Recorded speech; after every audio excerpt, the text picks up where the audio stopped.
Assalamualaikum warahmatullahi wabarakatuh. Selamat malam buat teman-teman semuanya. Saya mengucapkan terima kasih buat teman-teman semuanya yang sudah mengklik video saya. Semoga teman-teman semuanya dalam keadaan sehat dan selalu dalam lindungan Allah Subhanahu wa taala. Nah, teman-teman, di video saya kali ini saya akan menceritakan sebuah kisah nyata yang terjadi sekitar tahun 2000 atau 2001, tepatnya pada saat saya kelas 5 SD. Jadi saya rada-rada lupa tuh tahun kejadiannya tepatnya di tahun berapa. Nah, di video saya kali ini saya akan menceritakan kisah pembunuhan, dan setelah pembunuhan terjadilah kisah-kisah atau berbagai macam kisah misteri yang terjadi setelah pembunuhan itu terjadi. Di kisah kali ini saya beri judul Si Manis Jembatan Jelantah.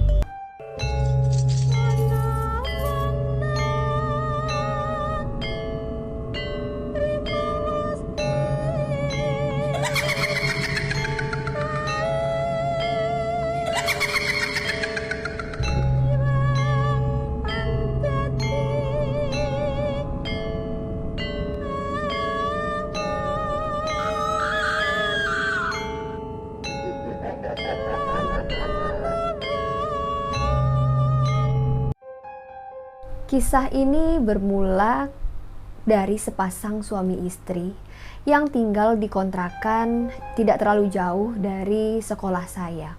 Pada saat itu saya kira-kira umur 10 tahun, kelas 5 SD. Pada saat itu kisah ini sangat menghebohkan. Bahkan saya sendiri sempat ke lokasi kejadian untuk melihat kebenaran dari cerita yang saya dengar. Sebuah kejadian yang bermula dari sepasang suami istri. Sang suami bekerja sebagai supir travel dan sang istri bekerja sebagai karyawan salon. Nah, jadi si suami ini sering mendengar kabar bahwa sang istri ini punya pria idaman lain. Tetapi sang suami tidak percaya begitu saja karena dia belum melihat dengan mata kepalanya sendiri. Nah, pada suatu malam, sang suami berpamitan kepada istri untuk bekerja. Jadi emang biasanya kalau sang suami berpamitan kepada istri untuk berangkat membawa mobil, itu 2 atau 3 hari baru pulang ke rumah. Tetapi karena malam itu sang suami memiliki firasat yang gak enak, jadi si suami ini sengaja cuman mau mengerjai istrinya untuk melihat setelah dia berangkat apakah ada pria lain yang datang ke rumah kontrakan tersebut. Setelah berpamitan, sang suami pergi membawa mobil travelnya. 2 atau 3 jam setelahnya dia kembali lagi ke rumah. Dan ternyata dia melihat dengan mata kepalanya sendiri sang istri berduaan dengan pria lain tanpa menggunakan busana. Pada saat itu sang suami langsung naik pitam dan marah besar, dan terjadilah cekcok di situ. Nah, menurut berita yang berkembang dan saya dengar, sang pria idaman lain dari istrinya ini dapat melarikan diri. Si suaminya langsung menghabisi nyawa sang istri. Sang suami memukul kepala istrinya dengan benda tumpul. Di situ istrinya langsung terjatuh, tetapi menurut berita yang berkembang dan hasil forensik dari polisi, jadi setelah dipukul, sang istrinya ini tidak benar-benar meninggal, jadi hanya pingsan dan sang suami ini karena takut, dan pada saat itu sang istri tidak menggunakan busana. Jadi dililitlah badan sang istri ini dengan menggunakan spray dan bed cover. Setelah dililit rapi, dia langsung membawa tubuh istrinya ke dalam mobil. Setelah dimasukkan ke dalam mobil, sang suami bergegas menuju tempat untuk membuang jasad sang istri. Nah, lokasi sang suami membuang jasad sang istri, jarak dari kontrakannya itu kurang lebih 30 km. Tepatnya di Kabupaten Muaro Jambi di Desa Pijoan. Kebetulan Kabupaten Muaro Jambi atau Desa Pijoan ini yang mana tempat jenazah itu dibuang, itu tepatnya tidak terlalu jauh dari tempat saya tinggal. Jadi begini, lokasi tempat pembunuhannya yang jaraknya tidak terlalu jauh dari sekolahan saya itu. Jadi saya sekolah itu tinggal bersama nenek saya. Tapi setiap Sabtu Minggu saya pasti pulang ke desa Pijoan yang mana letak jenazah itu dibuang. Jadi pada saat saya datang ke TKP atau tempat pembunuhan itu, ternyata pada saat itu polisi telah menangkap sang suami. Jadi pada saat saya ke sana, saya melihat kerumunan itu, ternyata polisi sedang melakukan reka adegan dari pembunuhan tersebut. Jadi setelah saya melihat reka adegan pembunuhan sang suami yang telah membunuh istrinya tersebut, barulah kisah misteri yang berada di desa Pijoan terungkap. Penampakan seorang wanita yang tanpa menggunakan busana kerap mengganggu pengguna jalan, bahkan sampai mengganggu rumah warga di sekitar, yang mana warga menjulukinya dengan si manis jembatan Jelatang. Yang mana seorang wanita yang dibuang di jembatan Jelatang tersebut ditumpuk dengan karpet mobil dan ban bekas, kemudian dibakar. Pada suatu pagi, ada seorang yang ingin pergi ke kebun, yang mana beliau biasa melintasi tempat kejadian tersebut. Di situ dia melihat seperti ada tumpukan barang bekas yang dibakar. Pada saat dia melintas, dia melihat seperti ada potongan kaki, namun dia berpikir pada saat itu hanya melihat potongan kaki boneka, atau bisa disebut di sini sebagai boneka manekin. Ya, pada saat itu dia berpikir mana mungkinlah ada potongan kaki manusia, karena dia melihat begitu mulus dan putih. Setelah tidak beberapa jauh, orang tersebut melewati potongan kaki yang dia kira hanya potongan kaki boneka. Tiba-tiba anjing yang selalu mengikutinya setiap hari untuk pergi ke kebun mendekati dan mengais-ngais tumpukan yang dipikir barang bekas tadi. Tiba-tiba anjing itu membawa sesuatu dan menghampiri orang tersebut. Setelah diperhatikannya apa yang dibawa anjingnya tersebut, ternyata setelah dilihatnya itu adalah potongan tangan manusia dengan kukunya yang masih merah menggunakan kutek. Nah, disitulah dia baru memberanikan diri untuk memegang potongan tangan tersebut untuk memastikan apakah itu benar potongan tangan manusia atau hanya potongan tangan boneka. Alangkah terkejutnya setelah ia pegang, ternyata benar itu adalah potongan tangan manusia. Setelah ia mengetahui bahwa potongan tangan yang dibawa anjing itu adalah potongan tangan manusia, dia langsung memberanikan diri untuk mendekati potongan kaki yang pertama ia lihat tadi. Di situ dia memberanikan diri untuk membongkar tumpukan ban bekas atau karpet yang telah dibakar.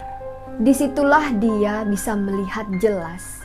Dia melihat sesosok wanita tanpa menggunakan busana yang setengah dari bawah ke atas sudah habis terbakar. Hanya bagian kaki dan tangan yang masih utuh dan tidak terbakar. Di situ dia melihat sesosok wanita yang sangat cantik, seperti layaknya boneka. Setelah dia melihat penemuan itu, dia langsung melaporkan kejadian itu ke pihak yang berwajib. Pada malam harinya, di desa Pijoan, tepatnya di jembatan Jelatang, tempat jenazah wanita tersebut dibuang, mulai diteror dengan sesosok hantu wanita cantik tanpa menggunakan busana, lalu lalang di jembatan tersebut. Kejadian ini menimpa salah seorang warga. Pada malam itu, ia melintas di jembatan tersebut. Warga ini tidak mengetahui bahwa siangnya telah ditemukan jenazah tanpa menggunakan busana. Sekitar jam 11 malam, dia melintasi di atas jembatan tersebut. Dia melihat sesosok wanita cantik, sangat cantik, tanpa menggunakan busana. Yang namanya pria melihat wanita cantik, apalagi tidak menggunakan busana, dia langsung berpikiran yang enggak-enggak dan langsung berhenti dan menghampiri wanita tersebut. Pria ini menghentikan motornya dan memarkirkan motornya kurang lebih sekitar 10 meter lah dari sosok wanita itu duduk. Dia menghampiri wanita tersebut dan mencoba melihatnya lebih dekat. Setelah sang pria tepat di samping sosok wanita tersebut, yang tadinya terlihat sangat cantik si wanita ini, tiba-tiba berubah menjadi sosok yang sangat mengerikan. Terlihat seperti wanita yang setengah badannya terbakar dan membuat sang pria ini lari pontang-panting meninggalkan motornya. Tidak sampai di situ saja, sosok hantu tanpa busana yang sangat cantik ini, dia juga meneror pengguna jalan yang lain yang sedang melintas di jembatan tersebut. Jadi pada suatu malam, sekitar jam 3 pagi lah, seorang sopir yang membawa muatan sayur-sayuran yang ingin membawa sayuran tersebut ke pasar induk di kota Jambi. Ketika dia melintasi jembatan tersebut, dia melihat sesosok wanita cantik tanpa menggunakan busana melambai-lambaikan tangannya untuk menghentikan mobilnya dan ingin menumpang. Dan sopir itu menceritakan ia langsung menghentikan mobilnya tepat di depan wanita tersebut. Wanita tersebut langsung masuk ke dalam mobil dan duduk di samping sopir tersebut tanpa mengucapkan satu kata pun. Sopir itu mengatakan, benar wanita itu sangat cantik dan tidak menggunakan busana. Dia langsung melanjutkan perjalanannya, kira-kira kurang lebih belum 1 kilometer lah jaraknya. Dia kembali menoleh untuk melihat wanita cantik yang duduk di sebelahnya. Namun setelah dia melihat dengan jelas sosok wanita cantik yang tadi menumpang di mobilnya, tiba-tiba dia melihat sosok wanita yang sangat mengerikan. Sosok wanita yang hampir seluruh tubuhnya penuh dengan luka bakar dan mengeluarkan aroma yang tidak mengenakan. Sopir itu pun karena kaget jadi hilang kendali dan naasnya mobil tersebut terbalik. Semua barang yang dibawanya habis berserakan di tengah jalan. Namun alhamdulillah sopir tersebut selamat dan tidak mengalami luka yang sangat serius. Nah, salah satu sayuran yang dibawa oleh mobil tersebut adalah buah nangka yang cukup banyak berserakan dan berceceran di sekitar jembatan Jelatang. Pada keesokan harinya, sekitar jam 9 malam, seorang pemuda menggunakan sepeda melintas di jembatan tersebut. Pas di ujung jembatan, yang mana letak lokasi jenazah tersebut dibakar, di situ dia melihat ada satu buah nangka yang cukup besar, yang mana pada malam sebelumnya dia mengetahui bahwa mobil yang membawa sayuran terbalik di situ. Namun dia tidak mengetahui apa penyebab dari terbaliknya mobil tersebut, bahwa ada teror dari hantu cantik tanpa menggunakan busana. Nah, di situ dia setelah melihat buah nangka besar tersebut, dia ingin dan berniat untuk mengambil buah nangka tersebut. Ketika dia membawa atau mengambil buah nangka tersebut dengan cara merangkul ya seperti ini, dan dia letakkan di atas sepedanya, tiba-tiba seketika buah nangka tersebut berubah menjadi potongan tubuh manusia setengah badan tanpa kaki yang hangus terbakar. Setelah dia melihat potongan tubuh yang sedang dirangkulnya, di situ dia melihat dengan jelas bahwa sosok dari wanita tersebut memiliki wajah yang sangat cantik dan melihatnya dengan tatapan yang sangat tajam. Dia langsung ketakutan dan membuang sosok tersebut, berlari ketakutan meninggalkan sepedanya. Dengan beberapa kejadian-kejadian yang telah dialami, warga tersebut merasa ketakutan. Dan sosok tersebut dijuluki oleh warga sekitar sebagai si manis jembatan jelatang. Bukan hanya pengguna jalan yang diganggu oleh si manis jembatan jelatang, namun si manis jembatan jelatang mulai mengganggu atau meneror rumah-rumah warga yang berada di sekitaran jembatan tersebut, termasuk rumah dari teman saya atau sahabat saya.